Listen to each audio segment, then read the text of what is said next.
Hello and welcome back to the J.A. Bar Ranch YouTube channel. We're excited to see you here. Today I'm going to be talking about ways that I keep my home clean, the processes that I use, and the way I break down my cleaning. So the very first concept that I'm going to be talking about is backbone tasks. I was introduced to this about a month and a half ago at the beginning of the year, and I've been doing it since then. And this has been really helpful for me. We get up really early in the mornings, and so I found that this was really helpful in having a clear mind in the night and being able to prepare for the morning before it happens. I'm not very clear-headed in the morning, like I suggested, so this has been really helpful for me to do during the evening. I do my backbone tasks 10 minutes a night before I go to bed to help prepare for the morning. So I have 4 backbone tasks that I do every single night, and these are the dishes, tidying, trash, and food. So each night or each afternoon, I will go ahead and I will prepare the next day's lunch. My husband and I both eat lunch away from the home most of the time, and so this has been really helpful. We're able to take it in a lunch pail and heat it up at work or wherever we are, so this has been really helpful. I also like to prepare dinner each night and then set out breakfast supplies in the morning, as it's usually a shake or toast or something like that, and that can all sit on the counter throughout the night and we can have it ready to go in the morning. The next thing is trash. So each evening, I go ahead and I pick up all the tissues, all the scraps around the house that need to be thrown away, and then I also take care of all the food scraps that are left over from meal prepping and things like that, and making sure that the drain is clean. I think this is something that really helps make sure your house is smelling nice, because sometimes those food scraps that are left in the drain can be left there and forgotten about for days, and this is something that I've noticed that has really helped our home smell better. So that's trash. The next thing I do is dishes. So I've already taken care of the food and I've already taken care of the trash. So the next thing in that order is to do the dishes.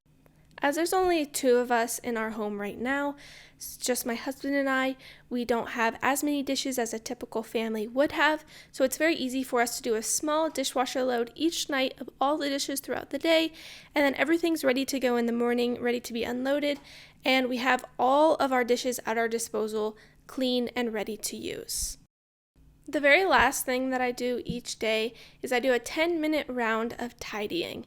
This is shoes by the front door, this is random things sitting on the table, putting the keys where they're supposed to go, making sure that my gym bags are set out, making sure that my laptop is being charged where it's supposed to be, making sure that there's no clothes on the floor, just things like that, helping to make sure that in the morning I can quickly get what needs to be done, and I don't have to think too hard. That makes it really easy for me, and I'm really glad that I discovered this. The main thing to remember about the backbone tasks is these are the daily tasks that need to be done in order to keep my house in the order that I am comfortable with. You can edit these however you want. Maybe mopping and sweeping are daily tasks that have to be done in your home. Go ahead, I'm all for that. These tasks can be flexible, but for the most part, for me, they need to be done each day. The order of these can just change depending on my needs or my mood, but usually I do them in this order because it makes the most sense to me and the things that I have to do.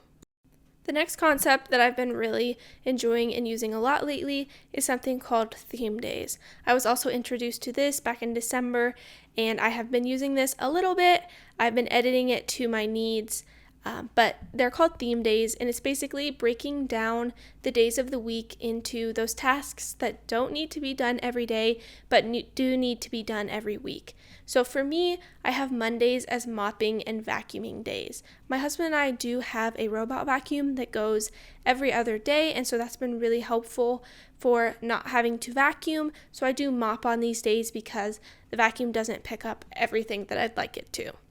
On Tuesdays, I usually reserve Tuesdays for laundry. That's the day that I have the most time, really, in the middle of the week, and so we don't have a washer and dryer in our apartment at the moment, so I've been able to go out into public or to a friend's house and do my laundry on Tuesdays, and that's what's worked for us so far. On Wednesdays, I do hard to reach or often unaccessed areas. So this is like those weird corners or crevices that are hard to clean on a daily basis, so like the baseboards or things like that. And I don't do the baseboards every single day, but it's like things that I notice throughout the week that I'm like, oh, on Wednesday I should probably take care of that. So that's been helpful. On Thursdays, I'm really busy on Thursdays, so I like to save this for organizing and just doing tasks that maybe I notice that drawer is getting a little messy. So this Thursday, I'm going to go ahead and clean out that drawer or something like that. Fridays, I have a lot of time on Fridays as well, so I really like to do baking or cooking chores on Fridays just because I have a lot of time. If I need to, I can film or do other things like that. Saturdays and Sundays, I have reserved for resting and just taking care of my family and my body. And I really like this because this is also a chore sometimes. So it's important to get that done too. Another technique that I've been using a lot, and I've mentioned in a previous video, is the power of 10 minutes. I really love this technique, and I use this to help keep myself in order or help to restore order from chaos. It's just 10 minutes. I can set a timer for 10 minutes or put on a song or playlist that's 10 minutes long and then just start cleaning. I kind of have told myself over and over 10 minutes really isn't a long time. It's a sixth of an hour, and it's probably less than a tenth of the time I would spend scrolling on my phone every single day. And so I've been able to convince myself that it's more important to be cleaning and taking care of things that need to be taken care of than scrolling.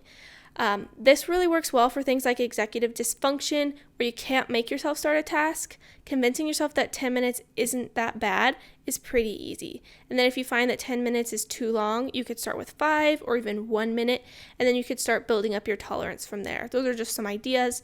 If you do struggle with 10 minutes, you can start building up your tolerance and helping yourself out like that. It's really important to keep your home clean, in my opinion, because it helps keep your mind clean. So 10 minutes, it's awesome. Just try it and let me know what you think. So looking back, I remember how often, and I currently still do, procrastinate housework so much. And that's because sometimes it's just not fun. Shocker, yeah. So the way that I was able to get around this was by making it fun. Sometimes I'll put on music, I'll make things that I want to make, or I'll include other family members in the task. These are just a couple tactics that I use to get my housework done and the things that I need to get done. Thank you for watching this video, and I hope it helps you.